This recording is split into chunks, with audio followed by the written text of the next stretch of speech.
Hello friends, നിങ്ങളുടെ ഗിന്നുവാണേ. അപ്പം നമുക്ക് ക്ലേ മോഡലിങ്ങിൻ്റെ കുറച്ച് മിനിയേച്ചർ ക്ലേ മോഡലിംഗ് ഐഡിയാസാണ് അതിൻ്റെ ഒരു സീരീസ് സ്റ്റാർട്ട് ചെയ്യാമെന്നാണ് ഇപ്പോൾ ഞാൻ വിചാരിച്ചിരിക്കുന്നത്. കുറേ പണ്ട് തൊട്ട് നമുക്കറിയാവുന്നൊരു മെയിനായിട്ട് 90s കിഡിന് ഭയങ്കരമായിട്ട് റിലേറ്റ് ചെയ്യാൻ പറ്റുന്നൊരു സംഭവമാണ് ഈ ഒരു ക്ലേ കൊണ്ടുള്ള ചട്ടിയും കലവുമൊക്കെ. അവർക്ക് ഭയങ്കരമായിട്ടൊരു മെമ്മറി ആയിരിക്കും. അപ്പോൾ അങ്ങനത്തെ കുറേ സംഭവങ്ങൾ, അതായത് ചട്ടിയും കലം എന്ന് മാത്രമല്ല എല്ലാ തരത്തിലുള്ള ഒരു സംഭവങ്ങൾ. അപ്പോൾ ഫസ്റ്റ് ഇവിടെ നമ്മൾ ചെയ്യാൻ പോകുന്നത് ഒരു ടീ സെറ്റ് ചെയ്യാമെന്നാണ് ഞാൻ കരുതിയിരിക്കുന്നത്. അപ്പോൾ അതിന് വേണ്ടി നമുക്ക് ക്ലേ കിട്ടിയപ്പോൾ എന്തായാലും ക്ലേ വെച്ചിട്ട് ആ ഒരു സീരീസ് സ്റ്റാർട്ട് ചെയ്യാൻ തന്നെ ഞാൻ തീരുമാനിച്ചത്. നമ്മളപ്പോൾ ഈ ഒരു സീരീസ് ഇങ്ങനെ തുടർന്ന് പോകും. കാരണം എവറി സാറ്റർഡേ ആയിരിക്കും നമ്മുടെ വീഡിയോസ്. മെയിനായിട്ട് ഈ ഒരു ക്ലേ മോഡലിങ്ങിൻ്റെ ഈ ഒരു നമ്മുടെ 90s ഓർമ്മകളൊക്കെ അയർക്കുന്ന ഈ ഒരു ചട്ടിയും കലവും സംഭവങ്ങളൊക്കെ നമ്മൾ ചെയ്യുന്നത്. അപ്പോൾ അതൊരു ലോങ് വീഡിയോ ആയിട്ട് നമുക്ക് ചെയ്യാൻ പറ്റുള്ളൂ. കാരണം ഇത് കുറച്ച് പണിയുണ്ടല്ലോ. അപ്പോൾ അതുകൊണ്ട് തന്നെ ലോങ് വീഡിയോ ആയിട്ടാണ് ഞാനിത് ഇടുന്നത്. അപ്പോൾ നമ്മൾ ഈ ഒരു വീഡിയോയിൽ ഞാൻ പറഞ്ഞല്ലോ ടീ സെറ്റാണ് ചെയ്യുന്നത്. അപ്പോൾ അതിനാദ്യം നമ്മളൊരു കപ്പാണ് ഇതിൽ ഉണ്ടാക്കുന്നത്. അപ്പോൾ നമ്മൾ ക്ലേ ഇട്ട് ആദ്യം തന്നെ നമ്മൾ ക്ലേ നന്നായിട്ട് കുഴച്ചെടുക്കുക എന്നുള്ളതാണ് ഇതിൻ്റെ പ്രോസസ്സ്. കാരണം ഇത് ഒരു ട്രഡീഷണൽ ലെവലിൽ തന്നെ ഉണ്ടാക്കാമെന്നാണ് ഞാൻ തീരുമാനിച്ചിരിക്കുന്നത്. കാരണം ഇത് ഇങ്ങനെ മാത്രമല്ല, അത് കഴിഞ്ഞിട്ട് നമ്മുടെ ഒരു ക്ലേ ഇങ്ങനെ ചുട്ടെടുക്കുന്ന പരിപാടിയൊക്കെ ഉണ്ടല്ലോ. അപ്പോൾ അതൊക്കെ ഞാൻ കുറേ യൂട്യൂബ് വീഡിയോസൊക്കെ നോക്കി പഠിച്ച് വെച്ചിട്ടുണ്ട്. എത്രമാത്രം സക്സസ് ആവുമെന്ന് എനിക്കറിയില്ല, എന്നാലും പഠിച്ച് വെച്ചിട്ടുണ്ട്. അപ്പോൾ ആ രീതിക്ക് നമുക്കിതെല്ലാം തന്നെ ഒറിജിനലി ഒന്ന് ചുട്ടെടുക്കുന്ന രീതിയിൽ അങ്ങനെ കൂടിയുള്ള വീഡിയോസും ഞാനിതിൽ ഒരു ഫൈനൽ ആകുമ്പോൾ, അതായത് നമ്മുടെ ഈ സീരീസ് കംപ്ലീറ്റ് ആയി കഴിയുമ്പോൾ അതുകൂടി ഇതിലേക്ക് ആഡ് ഓൺ ചെയ്യാനാണ് ഞാൻ പ്ലാൻ ചെയ്ത് വെച്ചിരിക്കുന്നത്. അപ്പോൾ നമുക്ക് സ്റ്റെപ്പ് ബൈ സ്റ്റെപ്പായിട്ട് ഓരോന്ന് ഇപ്പോൾ ചെറുതായിട്ട് നമുക്ക് ഇങ്ങനെയൊരു സംഭവമായിട്ട് തുടങ്ങാം എന്നാണ് ഞാൻ കരുതിയത്. അപ്പോൾ അതിൻ്റെ ഫസ്റ്റ് സ്റ്റെപ്പാണ് നമ്മുടെ ഇന്നത്തെ വീഡിയോ. നന്നായിട്ട് കുഴച്ചെടുക്കുക. അപ്പോൾ ഈ വീഡിയോയിൽ കാണുന്ന പോലെയുള്ള രീതിയിലാണ് ഞാൻ ഉണ്ടാക്കിയിരിക്കുന്നത്. ഇതിൻ്റെ റിയൽ പ്രോസസ്സ് ഇത് തന്നെയാണോ എന്ന് എനിക്ക് കറക്റ്റ് അറിയില്ല, പക്ഷേ ഇങ്ങനെയാണ് ഞാൻ ഉണ്ടാക്കിയിരിക്കുന്നത്. അപ്പോൾ ഇത് പരമാവധി ഞാൻ പറഞ്ഞല്ലോ ട്രഡീഷണൽ വേയിൽ തന്നെ, കാരണം ചുട്ടെടുക്കാനുള്ളത് കൊണ്ട് തന്നെ വളരെയധികം സൂക്ഷിച്ചാണ് ഞാനിത് ചെയ്തെടുത്തിരിക്കുന്നത്. കാരണം ഇതൊരു നമ്മൾ ചുട്ടെടുക്കുമ്പോൾ അല്ലെങ്കിൽ പൊട്ടിപ്പോകാനുള്ള സാധ്യത ഉള്ളതുകൊണ്ട് തന്നെ നല്ല രീതിയിൽ റെഡിയാക്കിയിട്ടാണ് ഞാനിത് ഈ ഒരു ക്ലേ മോഡലിങ് സ്റ്റാർട്ട് ചെയ്തിരിക്കുന്നത്. അപ്പോൾ കുട്ടി കപ്പ്, കുട്ടി സോസർ, അങ്ങനെയാണ് ഈ ഒരു വീഡിയോയിൽ ഇപ്പോൾ ഉൾപ്പെടുത്തിയിരിക്കുന്നത്. ഇനി ഓരോ വീഡിയോയിലും ഇങ്ങനെയുള്ള ഓരോ സംഭവങ്ങൾ, അതായത് നമുക്ക് ഹൗസ് ഹോൾഡ് ഐറ്റംസ് ആണല്ലോ മെയിനായിട്ട് ഈ ഒരു ചട്ടിയും കലവും സംഭവത്തിൽ നമ്മൾ എടുക്കുന്നത് തന്നെ. അപ്പോൾ അതെല്ലാം തന്നെ ആ ഒരു മെമ്മറീസ് എല്ലാം റീകളക്ട് ചെയ്യുന്ന സംഭവങ്ങളായിരിക്കും ഇനിയുള്ള വീഡിയോസിൽ നമ്മൾ കൊണ്ടുവരുന്നത്.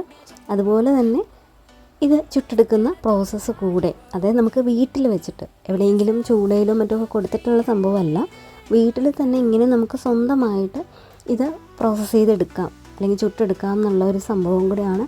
അത് കുറേ നാളായിട്ട് ഞാൻ എൻ്റെ വീഡിയോസൊക്കെ ഒരുപാട് ട്യൂട്ടോറിയൽ കണ്ട് പഠിച്ച് വെച്ചിട്ടുണ്ട്.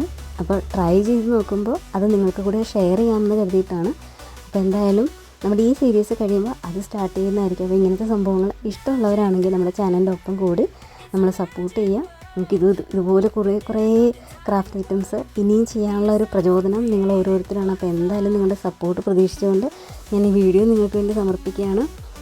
ഇനി നമ്മുടെ ഓരോരോ സംഭവങ്ങൾ, അതായത് ഓരോരോ പാത്രങ്ങളും ചട്ടിയും കലവും ഒക്കെ ക്ലേ കൊണ്ടുള്ള സംഭവം വരുന്നതായിരിക്കും. ഓൺ ദ വേ ആണ്. ഓക്കെ, അപ്പോൾ ഇതിൻ്റെ വീഡിയോസിൽ നമ്മൾ കാണുന്ന പോലെ നമുക്ക് സിമ്പിളായിട്ട് കുറച്ച് സമയം സ്പെൻഡ് ചെയ്താൽ കുട്ടികൾക്ക് വരെ ചെയ്തെടുക്കാവുന്ന രീതിയിലുള്ള ഓരോന്ന് സംഭവമാണ് ഇതിൽ ഞാൻ കാണിക്കുന്നത്. അതുകൊണ്ട് തന്നെയാണ് ഇത് ഷോർട്ടായിട്ട് ഇടാതെ വലിയ വീഡിയോ ആയിട്ട് തന്നെ ഞാൻ ഇട്ടിരിക്കുന്നത്. പണ്ടൊക്കെ നമ്മൾ ഉത്സവങ്ങളിലൊക്കെ പോകുമ്പോഴാണ് മെയിനായിട്ട് ഈ ചട്ടിയും കലവുമൊക്കെ കൂടുതലായിട്ട് വിൽക്കാൻ വെച്ചിരിക്കുന്നത് അവിടെയായിരിക്കും. അപ്പോൾ യഥാർത്ഥത്തിൽ ഉത്സവത്തിന് പോവുക എന്നുള്ളതിൻ്റെ മെയിനായിട്ടുള്ള ഉദ്ദേശം തന്നെ ഈ ഒരു ചട്ടിയും കലവും മേടിക്കുക എന്നുള്ളത് തന്നെയായിരിക്കും. അപ്പോൾ അതിൽ ഏറ്റവും കൂടുതൽ പാത്രങ്ങൾ മേടിക്കണം, അത് നല്ല ഭംഗിയുള്ളത് നോക്കിയെടുക്കണം, ഇങ്ങനത്തേക്കുള്ള പ്ലാനിങ് ഇട്ടിട്ടായിരിക്കും നമ്മൾ ചിലപ്പോൾ ഉത്സവത്തിന് തന്നെ ശരിക്കും പറഞ്ഞാൽ പോകുന്നത്. എന്നെ സംബന്ധിച്ചിടത്തോളം അല്ലെങ്കിൽ എന്നെപ്പോലെയുള്ള കുറേ ആൾക്കാരെ സംബന്ധിച്ചിടത്തോളം ഈ ഒരു സീരീസ് എന്ന് പറയുന്ന കുറേ ഓർമ്മകൾ തന്നെയാണ്. അപ്പോൾ ഈ ഒരു ക്ലേ കയ്യിൽ കിട്ടിയപ്പോൾ നമുക്ക് ആദ്യം ഇത് ചെയ്യണം എന്നുള്ളൊരു സംഭവം തന്നെയാണ് മൈൻഡിലേക്ക് വന്നത് തന്നെ. അപ്പോൾ സിമ്പിളായിട്ട് സ്റ്റാർട്ട് ചെയ്തിട്ട് ഇനി കൂടുതൽ സംഭവങ്ങളിലേക്ക്, അതായത് പണ്ട് നമ്മൾ കണ്ടതും കാണാത്തതുമായ ഒരുപാട് കാര്യങ്ങൾ ഉൾപ്പെടുത്തണം എന്നാണ് ഞാൻ ആഗ്രഹിക്കുന്നത്. അപ്പോൾ അതിന് വേണ്ടിയുള്ള പരിശ്രമം കൂടിയാണ്, അതിൻ്റെ ഫസ്റ്റ് സ്റ്റെപ്പും കൂടിയാണ് ഈ വീഡിയോ. അപ്പോൾ നിങ്ങളൊക്കെ എൻ്റെ ഒപ്പം കട്ടൊക്കെ കൂടെ ഉണ്ടെങ്കിൽ ഇതിൻ്റെ സീരീസ് ഇനിയും കുറേ കാര്യങ്ങൾ എനിക്ക് കൊണ്ടുവരാൻ പറ്റും. അപ്പോൾ അത് ഉണ്ടാവണമെന്നാണ് ഞാൻ ആഗ്രഹിക്കുന്നത്. നിങ്ങളുണ്ടാവുമെന്ന് ഞാൻ വിശ്വസിക്കുകയും ചെയ്യുകയാണ്. അപ്പോൾ എന്തായാലും നമുക്ക് കുറേ ഓർമ്മകളൊന്ന് പൊടി തട്ടി എടുത്തിട്ട് നമ്മുടെ വീഡിയോ ഒന്ന് ഉഷാറാക്കാം അല്ലേ. അപ്പോൾ എന്തായാലും ഈ വീഡിയോ നിങ്ങൾക്ക് ഉപകാരപ്രദമാകുമെന്ന് ഞാൻ വിശ്വസിക്കുകയാണ്. നമുക്ക് ഇനിയുള്ള അടുത്ത വീഡിയോസ് കൂടുതൽ അടിപൊളി ഐറ്റംസുമായിട്ട് നമുക്കിനി കാണാം. ഓക്കെ, ഇതിൻ്റെ ഇപ്പോൾ ഒരു ഗുണം എന്താണെന്ന് വെച്ച് കഴിഞ്ഞാൽ ഇത് കുട്ടികൾക്ക് വരെ ചെയ്യാം. കാരണം ഇതിലിപ്പോൾ ഞാൻ ചെയ്യുന്നത് നാച്ചുറൽ ക്ലേ കൊണ്ടാണ്. അതുകൊണ്ട് തന്നെ കുട്ടികൾ ചെയ്താലും ഒരു ദോഷവും ഇല്ലാത്ത കുറേ കാര്യങ്ങളാണ് ഇതിൽ വരുന്നത്. നമുക്ക് മണ്ണിനോട് കൂടുതൽ ചേർന്ന് പ്രകൃതിയോട് അങ്ങനെ ഇണങ്ങി ജീവിക്കുന്ന സംഭവങ്ങളാണല്ലോ ഈ മൺപാത്രങ്ങളെന്നൊക്കെ പറയുന്നത്. അപ്പോൾ അതിലേക്ക് തിരിച്ചു പോകാമെന്ന് പറഞ്ഞാൽ ഒരു ഓർമ്മയാണ്, എല്ലാമാണ്.